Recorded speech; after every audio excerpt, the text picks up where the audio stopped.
You're listening to the AFTERBUZZ TV network, now the largest new media platform on the web, and your #1 source for after-show entertainment. Very good, Keith. Johnson.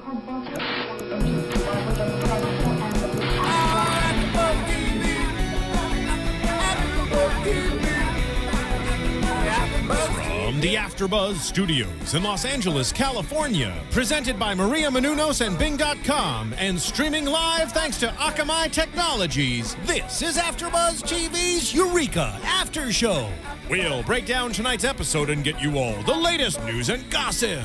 If you'd like to buzz in on tonight's show, you can buzz us at 424-256-1729. That's 424-256-1729. And now, another post-game wrap-up show for your favorite TV show. It's AFTERBUZZ TV's Eureka After Show. Oh, I love that the music's on. Yay. Hey, guys. I just want to sit and listen to it. This is kind of awesome. I feel like I should do a dance. All right, no, I won't make you listen to that. Okay, so anyway, Bing is for doing, and I am here doing another show, a wrap-up show for Eureka, and it is Season 5, Episode 8, In Too Deep, directed by none other than Colin Ferguson. I am Jenna Busch, and I am all by myself tonight, so make sure if you're, I know I'm so lonely, so if you guys want, if you have questions or you just want to chat and keep me company, please call in at 424-256-1729. And before I start, make sure you go to iTunes and subscribe to us, because you can totally watch this on YouTube, but you can also take it with you in the form of a podcast. And actually, they're really fun to listen to. I've actually just started listening to a whole bunch of the other shows, and they're pretty awesome. And tell a friend, make us super popular. Okay, so this week, this was pretty huge this week. There was an underwater wedding. How many shows can say they have an underwater wedding? This is sort of the culmination, I think, of everything that's been going on since the first episode of the first season. And Carter and Allison, their relationship has been so rocky and so on and off. She's been married before. He has had other girlfriends. It's just, to see them actually get together was kind of huge. And I don't know if you guys recall, but when Neil Grayston was here the first time, he gave me a quiz about like what I thought might happen. And one of the things I said was I thought there would be a wedding. Now, personally, I thought it was going to be Andy and Sarah, because robot wedding, kind of awesome. But the fact that it was Joe, we'll get to why I just said Joe. The fact that it was Carter and Allison was just so cool. And there's still repercussions from what happened when they were in the Matrix. As you saw when they're underwater, like, you know, Carter's trying to woo her just like he's always done, and she's pushing away just like she's always done. We thought they were done with that, but that doesn't really happen in relationships. Something always goes wrong. So, wow, I sound bitter. But I think this time around, it was just her panicking, just wondering. As she said, I've invested everything in this. This thing with you is sacred, and if it doesn't work, what happens? It's kind of deep. Eureka's kind of deep, just saying. But being thrown into a situation which is life or death, and I don't know if anyone else thought of this, but did the Jin and Sun thing come up from Lost for you? Because, oh my God, as they're going underwater, I mean, it's something that we've seen before, but I mean, I think it really cemented everything, and it was a marriage at the last second, possibly, that they were going to be alive. So, wow, and they still managed to keep humor in it. I think that was really cool. Also, the fact that Colin directed this, you know, we love Colin at the show. It was really cool because there was more subtlety to certain moments with him. So as we know, Carter and Allison, he tries to take her on a secret picnic, or, you know, with virtual Vincent, which was awesome, underwater. And you know, they've got everything set up, and she's all bitter, and she hasn't talked to her parents about the wedding yet, and when you see his face and the amount of hurt on it when he realizes that she's got doubts, like she definitely has doubts, and after all of this time she still has doubts, like I think he just did such a good job directing as well as being a star in it. And I still don't understand how people can do that, but really, really impressive. The thing, though, that I think was the coolest part of the whole thing was Allison really admitting that she really was still jealous of Joe, and bringing up the thing that Roth and I have brought up a number of times with all of our guests is that starting the show with The Matrix and saying that the relationships that these people had in The Matrix were really formulated on what could have happened in their brain. It makes sense that she would still wonder. And even though she saw Carter and Joe in a corner whispering, and they honestly were whispering about helping, like getting this together so they could have this really sweet date, she's still jealous. And I think that's something that everybody does, because, you know, if you're in a relationship and you look at someone and you think they've got this really close friendship with someone, and there's just a moment where you think something might have gone too far, it sort of haunts you. And it doesn't sometimes matter how much they try to make it up to you, but it just sits there and eats away at you. So I kind of love that the show actually kept that going. It's really cool that one of the things I love about the show, and I know I've said this before, is that the writers never shy away from anything. You know, they didn't shy away from keeping the alternate timeline. They didn't shy away from, you know, it wasn't just like, oh, The Matrix, first 3 episodes and now it's gone. They've got, you know, we've got Holly, which I'll get to in a sec. You've got, you know, Fargo realizing that it took an alternate timeline for him to prove to people what he's made of. And I think that's sort of the theme of the episode. So I'm thinking of the alternate timeline in terms of the almost dying. So to see what someone's really made of, sometimes you need something really, really dramatic. And, you know, with Fargo, I mean, anybody who loves Fargo, I love Fargo. Anyone who loves Fargo knows, like, of course he had the capability to do this, even if we saw him as a clown in the beginning. Something needed to switch drastically. And I think it's the same thing with Carter and Allison. They've been tested so many times, but at this moment they needed something to sort of push them over the edge, to show them how much they mean to each other. And I think that's sort of a theme of the episode. I think it happened as well with Zane. So Zane and Joe, I just still think they're adorable together. And just taking a sip of water here because I sound funny, but I didn't think it was going to work in the beginning, but just the fact that these two have managed to, with their completely different personalities, hook up and find some understanding is kind of awesome. But with Zane, so he's promoted to the head of Section 5. Now, Zane's always, I mean, he started as a criminal and he's all over the place and he's goofy and he's changing Joe's clothes into tight leather and telling her how good her butt looks and all that stuff. But the moment that he realizes, no, I really am the head of this, which is the moment that Fargo talks to him about Holly, which we'll get to, you see a switch in him. And actually you see a very physical switch because you see his clothes change. You know, he goes from his usual comfy clothes into a suit. Not that I condone suits. I'm a big fan of the comfy clothes. But, you know, that was sort of a cool moment. Now, I'm going to take a moment and drink water. And then I know I actually have to talk a little bit about Amazon. I have no one to laugh at my purchase this week. I can laugh at Okay, you can laugh at Don't my worry. Thank God. I always enjoy your drunk purchases, so go right ahead. I'm listening. Okay, well, this week, all right, first of all, Amazon. If you're going to buy stuff on Amazon, and we know you are, instead of going straight to Amazon.com, go to AfterBuzzTV.com, click on the Amazon banner. It just takes an extra second, and then we get goodies so we can bring you more goodies, and it's really cool. So I've been doing all of my purchasing. I have a pretty weird one this week. So I was just away for 4 days shooting a calendar called The Women of Geekdom, because yes, I'm a giant geek. And there's nothing wrong with that. There's nothing wrong with that. Thank you for saying that. I mean, I like crazy ass geek. So I dressed as a Valkyrie. I'm just saying. Nice. Yeah, I mean, Nice. You can find this, you know, I will, if you guys tweet me at Jenna Busch, I can give you the info for it too. But it's really cool. It's a whole bunch of women dressing up in these crazy costumes. It was so much fun. But they gave me a spear, a big, giant spear. And anyone who's watched this show knows I like weaponry and pointy things. So this thing is so gorgeous. It's taller than me, and it's got curved blades and lots of knotwork on it. And so I'm standing there with it, and we're doing the shoot, and I'm practically cutting down foliage, and I'm threatening to stab people, and everyone's like, you have a problem with the pointy stuff. As soon as I got back after the shoot, I went straight to AfterBuzz TV, went through Amazon, and I bought it.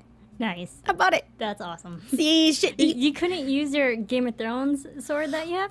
No, because I feel that the Valkyrie probably would have used this spear, and also that's one more weapon that I have in my house.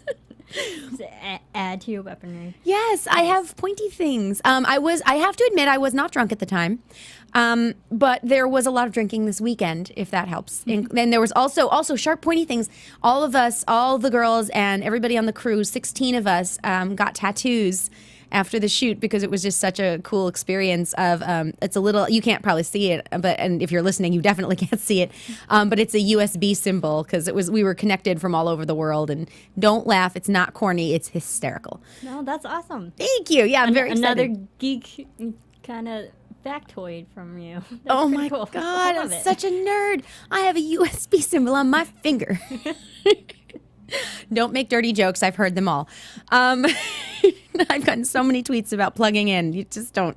But yeah, that was one. And then there was one other thing that I bought that I thought was really, really cool. It's this book. One of the girls down there, everyone there was super geeky. And one of the girls down there, Misty Dawn, she told me about this book called Ready Player One. And it may be the nerdiest thing I have ever read in my entire life. The nerdiest and awesome. It's like Hunger Games for super hardcore geeks. Nice. I love Hunger Games. Oh my God. Oh, you're going to love this. This is like the coolest thing ever. I'm excited. It's it's dystopian future and every reference to every 80s video game, TV show, movie that you could possibly imagine. Dungeons and Dragons and it's just glorious. Did I just nerd out a little? No, of course not. I'm nerding out. but yeah, that's just one of the cool things. And I mean, anybody who's watching this, if you watch Eureka, you're probably a geek, so I'm sure you appreciate all of this stuff. Maybe not the pointy sticks that I have. I don't know. But I had to bring you my drunk purchase of the week. I have no idea what's coming up next. After the leg stretcher and the point shoes and the pointy sticks, I don't know. Maybe I'll purchase a puppy.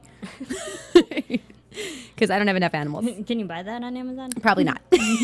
And you should not. No, in fact. No. In fact, I'm going to say this because I'm a huge animal freak and I have a dog, a cat, a rat, and a rabbit. If you want to get an animal, go to a shelter. Yes. Do it. Yes. Do it. Okay. In fact, I should just say this because I see Maria's smiley face on the Every Girl's Guide to Life, and she was actually just a guest on my show with Stan Lee. So that's going to be up on Stan Lee's World of Heroes on YouTube on, I believe, next Friday, so the 22nd. So wait, I can't wait for you guys to see her. It was so funny. She and Stan were hysterical. But I do want to say, because she was on Dancing with the Stars, that Carrie Ann Inaba, one of the judges, is a really huge animal activist.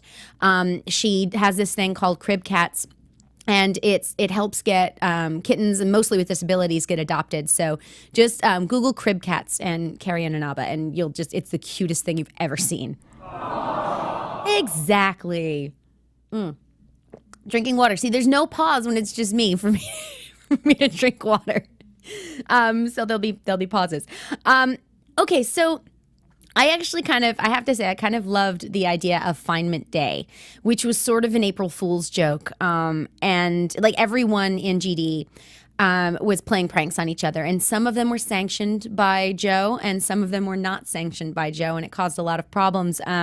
But it's just another one of those things that, the cafeteria floor turns into a trampoline, which sounds awesome, by the way. That sounds like a lot of fun. Doesn't it? I'm like, I want my kitchen floor to be a trampoline. I mean, my ceilings probably aren't high enough, but still, that's really cool. And I sort of loved all the pranks. I just thought that they were really funny. And it's just the best one, though. Oh my God. Okay. The best one was turning someone and giving someone a Beaker voice. Like, me, me, me, me, me, me, me, me. Beaker from the Muppets, in case you don't know what the hell I'm doing. It was so cute. Oh my God. That's awesome. It was awesome. Who thinks of this? Me, me, me, me. Sorry, I'm done with my Beaker voice. That's now. a very good impression, actually. Why, thank you. I'm pretty squeaky to begin with, so I can do the Beaker voice. Don't worry. So do I, because I kind of have a mousy voice as well. Don't worry. Do it. Do the Beaker voice. That was excellent. That was fail. No, it was fun. I mean, I just thought it was a cute little way to sort of, because the thing is, something's always going wrong in Eureka. And I even liked in the beginning when Allison's running around the house looking for her phone, and then they explain Findment Day and what it's about. And Carter's like, yeah, pranks in Eureka. What could go wrong? So it was kind of awesome. So I want to talk about Holly now, because that's been a topic since the beginning when she died. And if you can't see me, I'm doing air quotes. I'm sorry. I apologize for those. While she was in the Matrix because she was unplugged. So her body is gone. Now, we've talked about this with the creator, Jamie Paglia, when he was on, with producer and writer, Amy Berg, all of the actors that have been on, about what this means. And do you really kill off a character in a show like this? Because they've done it before, and they did it with Kim, and that was a huge, oh God, I'm still sad over that. It was a huge, huge thing.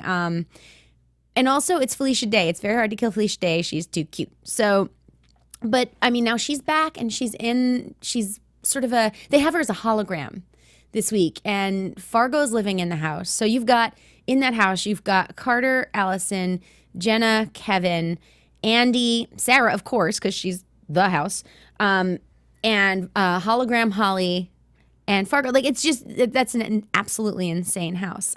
Chaos, as they say at the end.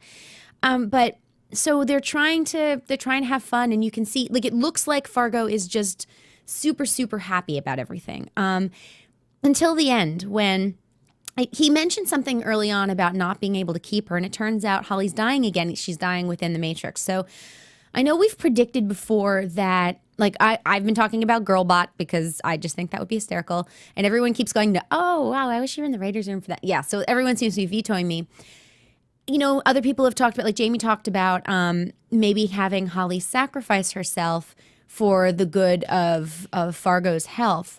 So, I'm not really sure. I'm not really sure where they're going to go with this. But the thing that I find really, really cool about it is that they're not letting her in, and they used it as a plot device to get Zane to grow up. And before that moment when he goes into Section 5 and wears a suit, so Fargo, it was cute. Zane said, so do you want to talk about it? And Fargo started not to, and then he said, no, I really do. And so Zane has taken this on as a project to help Fargo, because someone trusted him, because Fargo trusted him. I thought that was really cool. And so now what is he going to do? He's going to try to save Holly. I don't know how that's possible unless you make a girl bot like I called. If there ends up being a girl bot, I'm going to do a dance on the show. I'm just saying. Like, there's, and I'm not sure, you feel free to vote on what sort of dance you'd like it to be, because I'm happy to do whatever you like. But I think that this relationship is one of my favorites of the season. It's changed Fargo so much. It absolutely has. So is the beard. But and you see Holly sort of semi-oblivious to what's going on. Like when she notices that he said something about her not being around, but sort of blows it off. And you wonder if that's because she's really a computer at this point. She's not a real person. I mean, the thing is, they say she's a real person, but whether or not she is, you wonder if she's really sat down and said, hey, listen, so how are we going to manage this? How can we sustain this? This doesn't make any sense. You never actually see her do that. So I'm wondering if maybe she really is a computer, and she's just a simulation, and there's really not that much more there. At the same time, they have characters like Andy, who's a robot, and Sarah, who's a house, who, have emotions. Like just the moment when Andy, when everyone came back and Andy had been mean in the Matrix and nobody was being quite nice to him, and he was actually really hurt by that. So, I'd actually love to, Grant Imahara was going to call him, but he couldn't make it tonight. And so I want to talk to him about, because he builds so many robots, I want to talk to him about how we could get to AI that's like that responds in that way, and what Holly really is, especially now. So, I think it'll be very interesting to see where that goes. One of the things that I love, though, is, of course, they're playing Dungeons and Dragons. And I've been playing Dungeons and Dragons since back when you did it with graph paper, which was one of my favorite things in the whole world. In fact, for this calendar, we just did a cover shoot that was all Dungeons and Dragons characters. Yes, you can scream nerd into the video screen. I don't hear you. I don't hear you at all. But That's still awesome. yeah, isn't it? It's like, I mean, I just love that they do so many. I know I've said it before, but pop culture throwbacks, and D&D is very close to my heart. But I love that they were playing, and then when we get to the end and everyone wants to be in the house all together and everyone sits down to play Dungeons and Dragons, and I just think that moment was so cool. It's like, we're all total nerds. Let's all sit down and do nerdy things. So I thought that was really cool. That brings me to another point, though, about Carter and Allison. They finally addressed something that I don't believe, and you guys can correct me if I'm wrong, but I don't think they've really ever directly addressed. When they're in the sub and things start to go wrong, and they talk about IQ, and Carter finally reveals, like, what do you think? I'm not smart enough for you? Like, and she's like, well, of course my IQ is higher. I've learned to get to the point where it doesn't matter. Which is a really painful thing to hear. I mean, it didn't, Carter took it with a grain of salt. I mean, he's in this town. I mean, that's the whole conceit of the show, that he's in this town and everyone's a genius and he's not. But he's practical. He has different skills. But just, I wondered if they were going to address that before the marriage, if that was ever going to come up. Because, like in relationships, there's usually an insecurity about something, that your partner does something better than you, or you don't measure up, or, so... I liked that moment. I'm glad that they didn't just let that go, because I don't know if that's completely resolved, but we'll see. I do, however, think the Joe Carter thing is resolved, because there were hugs. There were hugs. It was actually really cute when Allison went to hug Joe, and she's like, "You can cry now," and Joe's like, "Ugh." So I know. Well, that's something about Joe's character too, because she's evolved so much. I know we talked about this with Jamie and Amy. Jamie and Amy. But she's really changed from this really tough person who really didn't let a lot of emotion in, to somebody who's gone through a possible engagement and didn't have it happen, a relationship, more than one relationship. Where she's grown. She's had that really, really close friendship with Carter, and she's had a close friendship with Allison. And to see her sort of crack when Allison's like, "No, we're totally friends, and you were my maid of honor, and you are my maid of honor," and just to see that level of emotion come out, that was so sweet. Aww. All right, I'm gonna do a little GameFly in here, although. I don't actually see the paper, so I'm just going to tell you about GameFly. Is that cool if I do that? Go right ahead. All right, I'll just babble about GameFly. Okay, I can totally do that, though, because I have been a member of GameFly. So if you go to AfterBuzz TV, you actually get a really cool offer for GameFly where you can start. It's discounted. It's actually really cool. So if you're a game player and you are spending so much money on games, especially ones like the things you can blow through quickly, maybe you want to just play Call of Duty for a little while because your friends want to play it with you, or maybe there's a game that you think, I'm going to blow through this, or my kids are going to blow through this, or whatever. Or Dungeons and Dragons. Right. It's just like it's the coolest thing. So this is basically like Netflix for video games. So you sign up, you get games, and you keep them as long as you want, and then you send them back and get the next game. And it's kind of cool, because it's not like when you rent them from a store, you're like, I have to finish these in 7 days. This is, you just keep it as long as you want to play it, and when you're done, you send it back. So there's now the paper isn't here with the exact number of titles, so I'm going to go with 1 gazillion. I think that's accurate, right? It's around 8,000, I believe. Okay. Oh, I thought it was 800,000? 8,000. Oh, 8, that's different than... Give or take. That's different than 1 gazillion. That's less than 1 gazillion, but still a very large number. So, a good amount. Goodly your number. Your choices are there. It's a goodly number. An elegant sufficiency. Do you like that? Yes, that sounds great. An elegant sufficiency. Very nice. All right, so I guess we should actually go to commercial right now, and I will reshuffle. And guys, if you do want to call in, the number is 424-256-1729. Hey everybody, John Comerford here. I've got my Mad Men with me. Kevin Undergaro. Phil Svitek. For all you fans of Mad Men, we're your AfterBuzz TV hosts of Mad Men. Every Sunday right after the show, 9:30, we're breaking down the episode. You can also check us out on iTunes and YouTube the following morning. We're going to get into the imagery, the symbolism, the structure. We give you all the information on Mad Men that the other podcasts out there don't. Very insightful. You're going to love it. Check us out.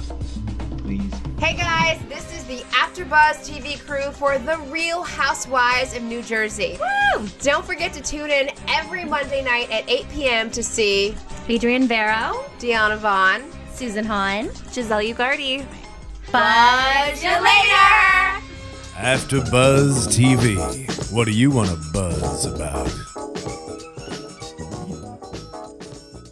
All right, guys, I am back. So one of the funnier things this week was Virtual Vincent. I know everyone who watches this show, and tell me if I'm wrong, but I really don't think I am, loves Vincent. I mean, how can you not love Vincent? He's hysterical, he makes good food, and he's unbelievably nice. So I love that he was their virtual waiter and also their way to be saved. And it's funny because he works in the Cafe Diem, but they always find really interesting ways to bring him into episodes when they're not in Cafe Diem. I thought that Virtual Vincent was awesome. And honestly, I'd like Virtual Vincent to cater a party for me. I don't think that'd be weird at all. And that's one of the things, like talking about AI and Andy and all that. It is really interesting, the line between sentience and non-sentience. So, robots versus non-robots, how much they can feel. Do they actually feel anything? Have we reached a singularity? Is Skynet on the way? Sorry, I had a moment. But I like the idea of a character like Andy, and falling in love with Sarah. And although the thought of the robot sex is just, sorry, I had a moment. I can't, it's too weird. But yeah, so you realize, like, in the house with all of these people, you've got Sarah and Andy hooking up in whatever way it is that they do. And and the same thing with Fargo and Holly doing whatever it is. They were doing air kiss and like air high fives but yeah, and what it means to be in a relationship and like, and not to go super, super deep here, but it's just me, so I can. But what it means to be, in love, best friends, without that, the physicality. And it does sort of make it interesting to look at like what a relationship means. And I think for Fargo and Holly, there's this level of connection that, neither of them had before. Neither of them, it was always Fargo doing the goofy things or Fargo doing the fun things, but never, Fargo, except for the moment with his buddy from Warehouse 13. But there was never really somebody that he could connect with on that like super hyper, nerdy level. And so, and it's sort of instant connection that they made, and I think it's the same thing with Sarah and Andy. Like, obviously Sarah, who is voiced by Neil Grayston, in case you guys didn't know that, which you must know that. But that Sarah was lonely and would talk to Carter and would talk to whoever's in the house and sometimes do mischievous things and act like a girl, like pay attention to me and all, not like a girl. And honestly, I don't mean to say that because guys, believe me, do that too. But, and Andy really wanting a connection and like, boss, you like me. And like I said, that moment where he's sad that people don't like him and like really caring about people. And is that programming or has he developed in some way? And I just think it's kind of fun to ponder that because they do it over and over again. And like even when they brought Kim back and the way that they brought her back, that she could still feel not that she's a robot, but that she could still feel emotion and all of that. And so it's really almost asking a question about what it is to be alive and what it is to feel. And wow, I've just gone really deep. I feel like I should put on glasses and you should all lay on a couch. but you should have a monocle or something. I should. Oh, I've always wanted a monocle. Ooh. I don't know how you keep those things in, but I want one. I'm sure you can buy it on Amazon through AfterBuzz TV. New drunk Amazon purchase. I'm getting a monocle just because why the hell not? I can do some steampunk, and I can use my monocle, and I'm all excited about that. But yeah, like I mean, what do you think as far as like when robots go over the edge? I mean, because I think I like that. I like that sort of ambiguity. And are they really feeling, or is this just programming? That's I think they're kind of stretching it a little bit, and probably some programming, but it does add to the storyline, makes it a little bit more interesting. I think so. Yeah. I love the idea of it, and just exploring, like, because I had this discussion with somebody the other day about about what goes on in the mind versus what goes on in the body, and would it be interesting? And honestly, the only reason we were talking about this was because of all the hologram performances that have happened lately. And what it is to keep people around. And then we were talking about, Futurama and heads in jars and, and all of that, and what it would be like to continue on your existence, but with a very different physical form. So I'm just saying, girlbot. But it's Eureka, so, they can get away with that. It is a fantasy show, so yeah, understandable. Totally. And I just kind of love that. So one of the things, another little thing that I liked this week was magnetized pants. I love the fact that, like, your boyfriend can flip a switch and all of a sudden you're in all black leather, which, by the way, doesn't breathe naturally. I'm just saying. But I thought that was kind of a cool moment.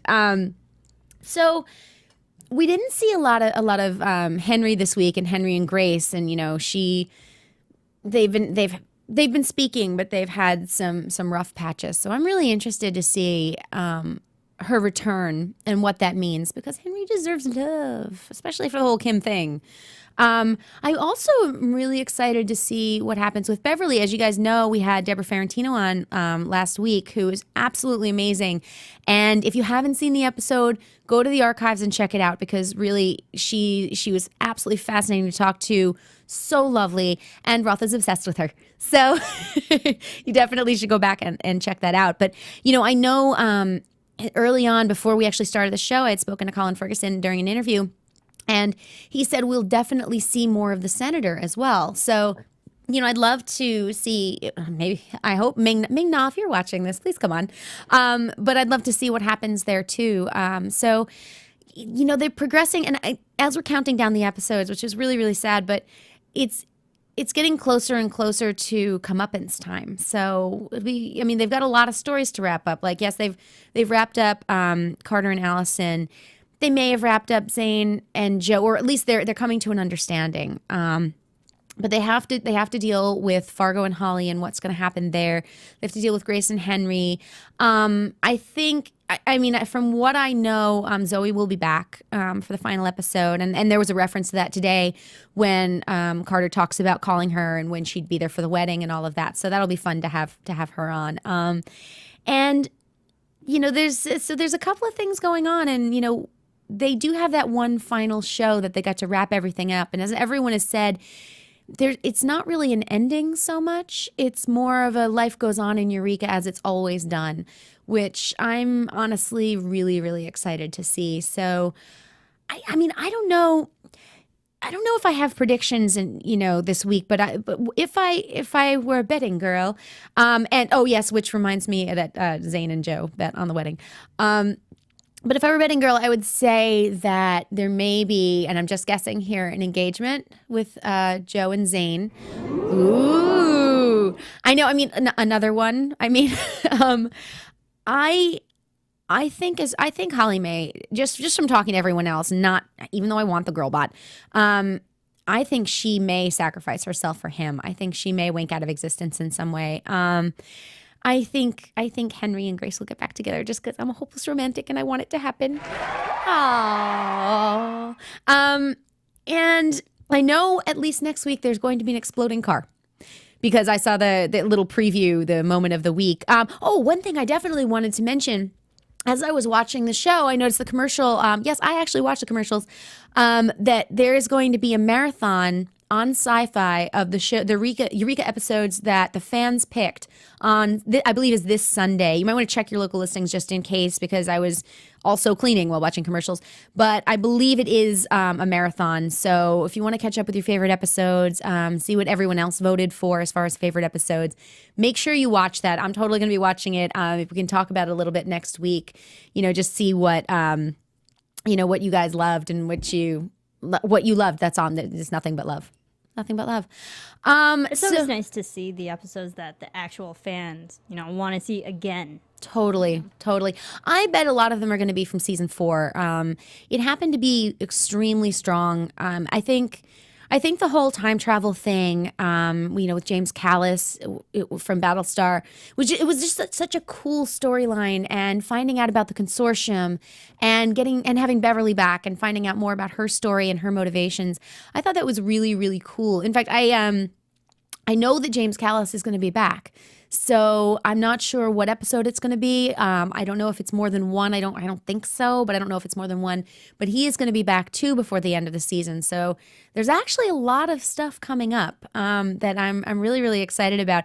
If you guys have predictions, make sure you comment on the YouTube page, on iTunes. Vote us up and all that. And because I like chatting with you guys, and also feel free if you want to follow me on Twitter and chat about Eureka. I am always up for chatting about Eureka. I'm such a nerd. But yeah, so you can follow me on Twitter at Jenna Busch, Busch, like the beer, not the president. You can follow my momentarily absent co-host, Jennings Roth Cornet, at JRothC. And you can follow AfterBuzz TV at AfterBuzz TV, which makes it very simple. Make sure you go to iTunes and subscribe. I spoke for a long time tonight. So I'm going to go out. And I enjoyed every minute. Why, thank you. I'm going to have throat lozenges now and some tea. But guys, yeah, make sure you join us next week. I have no idea who we're going to have come on, but I think it's possible that Neil Grayston will be back on with us, and we love having him on. And so we'll bring you surprise guests every week. So guys, thanks for watching.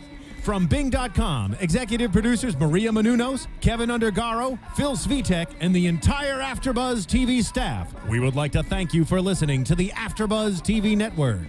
To watch or listen to other after shows and post comments or questions, be sure to visit AfterBuzzTV.com. I'm Sir Richard Wentworth, and this has been a presentation of AfterBuzz TV. Buzz you later. The views expressed herein are those of the hosts only and do not necessarily reflect the views of AfterBuzz TV or its owners or principals.